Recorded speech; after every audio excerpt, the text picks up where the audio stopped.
काली अमावस की रात थी। चारों ओर सिवाय हवाएं और शोर के अलावा कुछ भी नहीं था। राजन को आज घर लौटने में देर हो गई थी। रात के सन्नाटे को वो अपनी साइकिल से चीरता हुआ चला जा रहा था। वो गांव की नदी तक पहुंचा ही था कि तभी उसे नदी के पास एक काला साया दिखाई दिया जो नदी के किनारे पानी को घूरे जा रहा था। इतनी रात को नदी के पास देखकर राजन के ना जाने क्यों रोंगटे खड़े हो गए। उसे ऐसा महसूस हुआ मानो उसके पैर साइकिल के पैडल पर जम गए हो। राजन कपकपाते हुए होठों से बोला, कौन है वहां पर? राजन ने इतना बोला ही था कि अचानक वो साया बिजली की रफ्तार से दौड़ता हुआ राजन के नजदीक आ गया। राजन की नजर जैसे ही उस साये पर पड़ी, उसके हलक से एक भयानक चीख निकल गई। इस घटना के 1 महीने बाद अर्जुन का सारा ध्यान ड्राइविंग पर था। उसकी पत्नी शिखा कार में ड्राइविंग सीट के बगल में बैठी हुई एक मैगजीन पढ़ रही थी। शिखा ने मैगजीन रखकर अर्जुन की ओर देखकर कहा, और कितनी दूर रह गया है तुम्हारा गांव अर्जुन?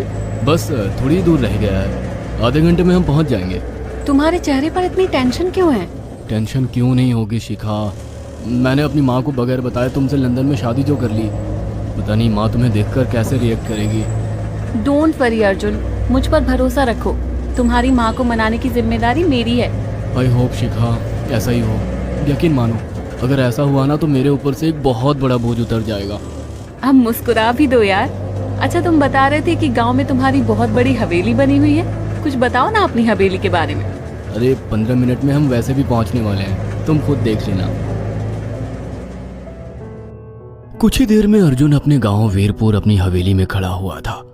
अर्जुन की माँ अर्चना देवी अर्जुन के स्वागत के लिए हवेली के बाहर खड़ी हुई थी।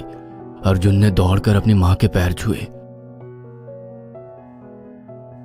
और डरते हुए बोला, ये शिखा है माँ, मेरी पत्नी। हम दोनों ने लंदन में शादी कर ली।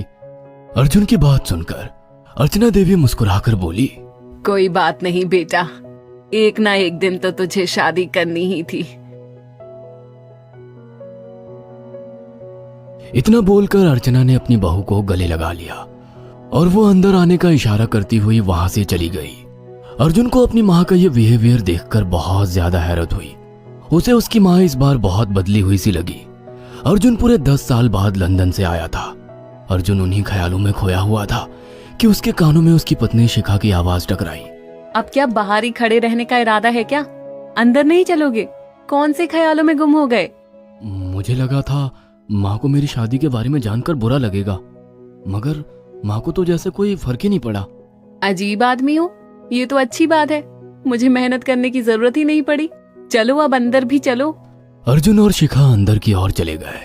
अर्जुन ने देखा कि उसकी हवेली में सन्नाटा पसरा हुआ था। उसे याद था कि उसकी हवेली में बहुत सारे नौकर चाकर हुआ करते थे।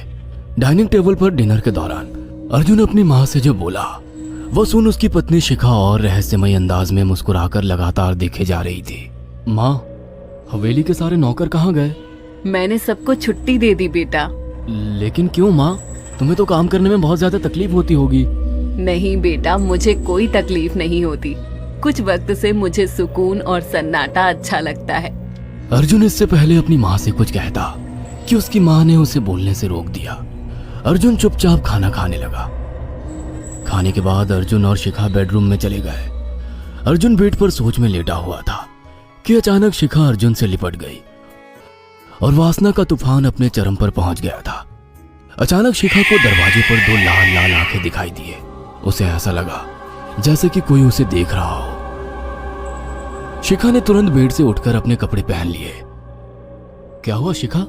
अर्जुन, मुझे ऐसा लगा जैसे कोई हम दोनों को देख रहा हो। पागल हो गई हो क्या? हवेली में सन्नाटा पसरा हुआ है, एक भी नौकर चाकर नहीं है। तुम्हें वहम हुआ होगा। तुमने तो सारा मूड खराब कर दिया शिखा, अब सो जाओ। उस रात अर्जुन तो गहरी नींद में सो गया, मगर शिखा की आंखों से नींद कोसों दूर थी। अगली सुबह शिखा जल्दी उठकर किचन की ओर चली गई, मगर उसने देखा कि उसकी सास अर्चना नाश्ता तैयार कर चुकी थी। माँ, आपने तकलीफ क्यों की? मुझे बुला लेती आप। शिखा की बात सुनकर उसकी सास अजीब से अंदाज में शिखा की ओर देखने लगी। उनके देखने के अंदाज में पता नहीं ऐसा क्या था कि शिखा को अपने रोंगटे खड़े होते हुए महसूस हुए। अर्चना धीरे धीरे करीब कदमों से शिखा के करीब आकर बोली, कोई बात नहीं बेटी, तुम्हें अब यहीं रहना है। तुम सिर्फ मेरे बेटे के साथ प्यार से रहो और जल्दी से मुझे एक पोता दे दो। काम की चिंता मत करो, वो सब मैं कर लूंगी। कुछ ही दिनों के बाद अर्चना गर्भवती हो गई। उसे हवेली में रहते हुए 6 महीने से ज्यादा वक्त हो चुका था और इन 6 महीनों में उसने नोट किया कि जब से वो गर्भवती हुई है उसकी सास अचानक से आकर उसके पेट पर हाथ फेरने लगती और अजीब से अंदाज में उसके पेट को घूरने लगती। शिखा ने तंग आकर अर्जुन से कहा, अर्जुन, मुझे तुम्हारी माँ का बिहेवियर बड़ा अजीब लगता है। तुम्हारी माँ जब देखो मेरे पेट पर आकर हाथ फेरती रहती है। अरे माँ को अपने पोते के आने का बेसब्री से इंतजार है शिखा, इसमें अजीब लगने वाली क्या बात है? मैं तुम्हें कैसे समझाऊं? मैंने माँ की आंखों में एक अजीब सी चमक देखी है। कैसी चमक? शिखा के मुंह से अचानक से एक अल्फाज निकल गया, जैसे किसी डायन की आंखों में होती है। शिखा की बात सुनकर अर्जुन का गुस्सा 7वें आसमान पर पहुंच गया। वो गुस्से से चीखते हुए बोला, खबरदार शिखा, आगे एक शब्द मेरी माँ के खिलाफ मत निकालना, नहीं तो मुझसे बुरा कोई नहीं होगा। तुम्हें शर्म आनी चाहिए शिखा। जब से तुम यहाँ पर आई हो तब से मेरी माँ तुम्हारी कितनी चिंता करती है। वह तुम्हें समय से खुद नाश्ता बनाकर देती है, खाना देती है, यहाँ तक कि हवेली की साफ सफाई भी वो अकेली करती है। क्या बोलूं अब तुमसे, शर्म आती है मुझे तुम्हें अपनी पत्नी कहते हुए। इतना कहकर अर्जुन गुस्से से कमरे से निकल गया। शिखा अर्जुन से बहुत कुछ कहना चाहती थी मगर कह नहीं पाई। उसने महसूस किया था कि चाहे कितनी भी तेज आंधी और तूफान आए मगर हवेली के अंदर धूल की एक परत तक नहीं जमती थी और दिन ब दिन अर्चना के चेहरे की झुर्रियां कम होती जा रही थी। ऐसा लगता था मानो वो जवान हो रही हो। शिखा के अब 9 महीने कंप्लीट हो चुके थे और एक रात अचानक उसे प्रेगनेंसी पेन होने लगी। वो दर्द से तड़पने लगी। ये देखकर अर्जुन घबरा गया। वो दौड़ा दौड़ा माँ को बुलाकर लाया और बोला, माँ, हमें तुरंत शिखा को किसी अच्छे हॉस्पिटल में एडमिट कराना होगा। अर्जुन ने देखा कि उसकी माँ ने उसकी बात को सुना ही नहीं। वो तो बस शिखा के गर्भ की ओर आंखें फाड़ फाड़ कर देखी जा रही थी। अर्जुन एक बार चिल्लाकर कहा, माँ, हमें शिखा को इसी वक्त हॉस्पिटल में एडमिट कराना होगा। नहीं, शिखा की डिलीवरी हॉस्पिटल में नहीं, इसी हवेली में होगी। लेकिन इस हवेली में आपके और मेरे अलावा कोई नहीं है। तभी शिखा दर्द से तड़पने लगी। अर्चना ने अपने बेटे को धक्के देकर कमरे से बाहर निकाल दिया और दरवाजा बंद कर लिया। अर्जुन हक्का बक्का रह गया। अर्जुन दौड़ता हुआ गांव की ओर गया। उसने देखा कि गांव में एक पेड़ के नीचे गांव के सभी बुजुर्ग इकट्ठे थे। उनके हाथों में जलती हुई मशालें थीं। अर्जुन उनके पास पहुंच गया और बोला, मेरी मदद कीजिए, मेरी बीवी को प्रेगनेंसी दर्द हो रहे हैं। आप प्लीज किसी दाई को बुला लीजिए, जितना पैसा चाहिए देने को मैं तैयार हूँ। तभी उसके कानों में गांव के सरपंच की आवाज टकराई, बेवकूफ लड़के, तू अपनी बीवी को एक डायन के यहाँ पर मरने के लिए छोड़ आया। क्या कहना चाहते हैं आप? आप जानते हैं आप क्या कह रहे हैं? वही जो तू सुन रहा है। तेरी माँ एक डायन है। इन गांव वालों के हाथों में जो मशाले देख रहा है ना, हम तेरी ही हवेली में आग लगाने जा रहे थे। तेरी माँ ने इस गांव में ना जाने कितने नौजवानों को मार कर खाया है। तेरी माँ एक डायन है। लगता है आपका दिमाग खराब हो गया है। आप जानते भी हैं मैं कौन हूँ? हाँ, मैं जानता हूँ। तू ठाकुर धीरेन्द्र प्रताप का बेटा है। तेरे पिता को शक हो गया था कि तेरी माँ एक डायन है, इसीलिए उन्होंने तुझे हमेशा उससे दूर रखा। पहले तेरी माँ ने तेरे पिता को मारा और धीरे धीरे करके वह हवेली के सारे नौकरों को मार कर खा गई और फिर गांव वालों को भी मारने लगी।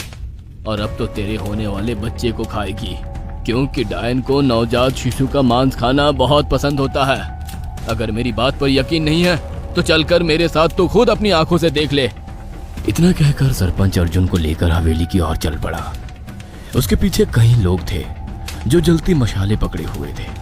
हवेली के अंदर घुसकर उन्होंने उस कमरे के दरवाजे को तोड़ दिया जहाँ पर शिखा थी। कमरे का मंजर देखकर अर्जुन के रोंगटे खड़े हो गए। उसने देखा कि उसकी माँ एक बेहद भयानक रूप में उसके बच्चे का मांस खा रही थी और उसकी पत्नी शिखा फर्श पर मरी हुई पड़ी थी और पूरा फर्श खून से लाल था। अर्जुन को अपनी आंखों पर यकीन नहीं आ रहा था कि तभी उसकी माँ उसके ऊपर झपटी। सरपंच ने चीखकर कहा, अरे इस डायन को आग लगा दो, जिंदा जला दो इसे और साथ ही साथ इस हवेली को भी। सभी लोगों ने जलती हुई मशाले डायन के ऊपर फेंक दी। देखते ही देखते डायन दर्द से चीखने और चिल्लाने लगी और कुछ ही देर में वो जलकर राख हो गई। हवेली में आग लगते ही सभी लोग अर्जुन को खींचकर बाहर ले आए।